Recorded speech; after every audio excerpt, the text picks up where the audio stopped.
Hi, ഇന്ന് കുറച്ച് പച്ചക്കൊരട്ട കിട്ടിയേ. അതായത് നമ്മുടെ കശുവണ്ടി. ഇവിടുത്തെ അമ്മയുടെ അനിയത്തിയുടെ മോൻ അവരുടെ ഗ്രാമത്തിൽ നിന്ന് വന്നപ്പോൾ കൊണ്ടുവന്നാണ് കേട്ടോ. എന്റെ ദൈവം, എത്ര വർഷങ്ങൾക്ക് ശേഷം ഞാൻ ഇതൊന്ന് കൈകൊണ്ട് തൊടുന്നറിയോ.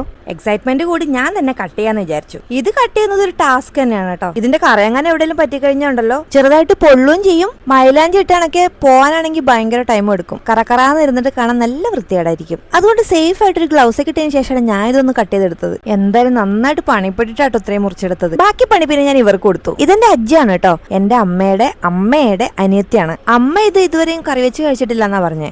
ഞാൻ സ്കൂളിൽ പഠിക്കുന്ന സമയത്തൊക്കെ ഇതിന്റെ ഒരു സീസൺ ആയി കഴിഞ്ഞാൽ പിന്നെ ഇത് തന്നെ ആയിരിക്കും നമ്മുടെ വീട്ടിലെ കറി. 2 മാസത്തെ വെക്കേഷൻ നമ്മൾ അമ്മയുടെ വീട്ടിൽ പോകുന്ന ഒരു പരിപാടി ഉണ്ടല്ലോ. അപ്പൊ അമ്മമ്മയുടെ കൂടെ പോയിട്ട് ഈ കൊരട്ട വറക്കിയിട്ട് ഞാൻ കുറേ പോക്കറ്റ് മണി ഉണ്ടാക്കിയിട്ടുണ്ട്. കൂട്ടത്തിൽ അടക്ക വറക്കാനും ഓലമേടാനും ഒക്കെ കൂടിയിട്ടുണ്ട്. അപ്പോഴത്തേക്ക് പൊന്നിക്കുട്ടി എണീറ്റ് വന്നു.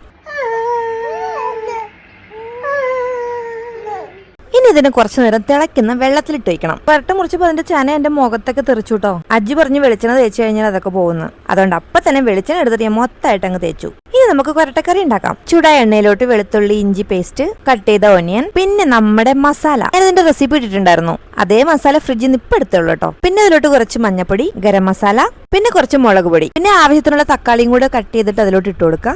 നേരത്തെ നമ്മൾ ചൂടുവെള്ളത്തിലിട്ടുണ്ടായിരുന്ന നമ്മുടെ കൊരട്ട ഉണ്ടല്ലോ, അതിന്റെ സ്കിന്നൊക്കെ കളഞ്ഞതിന് ശേഷം വൃത്തിയാക്കിയിട്ട് നമ്മൾ ഇതിലോട്ട് ഇടാൻ പോവാണേ. മസാല ആയിട്ട് നന്നായിട്ട് മിക്സ് ചെയ്തതിന് ശേഷം അതിലോട്ട് കുറച്ച് ഉപ്പും പിന്നെ നമ്മൾ ചിരകിയ തേങ്ങയാണ് ഇട്ട് കൊടുക്കാൻ പോണത്. നന്നായിട്ട് മിക്സ് ചെയ്തതിന് ശേഷം നമ്മൾ അതിലോട്ട് അതിന് വേവാൻ ആവശ്യമായിട്ടുള്ള വെള്ളം ഒഴിച്ചു കൊടുക്കുന്നുണ്ട്. ഒരു സെമി ഗ്രേവിയാണ് ഉണ്ടാക്കാൻ പോകുന്നത് കേട്ടോ. പെട്ടെന്ന് വെന്ത് കിട്ടുന്നതുകൊണ്ട് തന്നെ 5 മിനിറ്റ് കൊണ്ട് കറി റെഡി ആയിട്ടോ. ഇന്ന് ഞാനത് കഴിക്കാൻ പോണത് ജീര റൈസിന്റെയും ചപ്പാത്തിയുടെയും കൂടിയാണ് കേട്ടോ. സംഭവം നല്ല ടേസ്റ്റ് ആയിരുന്നു കേട്ടോ.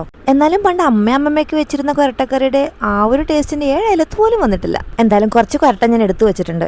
നമ്മൾ പണ്ടുണ്ടാക്കിയ കറിയൊക്കെ എങ്ങനെയാണ് ഉണ്ടാക്കിയെന്ന് ചോദിക്കാൻ അമ്മമ്മയൊന്നും ജീവിച്ചിരിപ്പില്ല.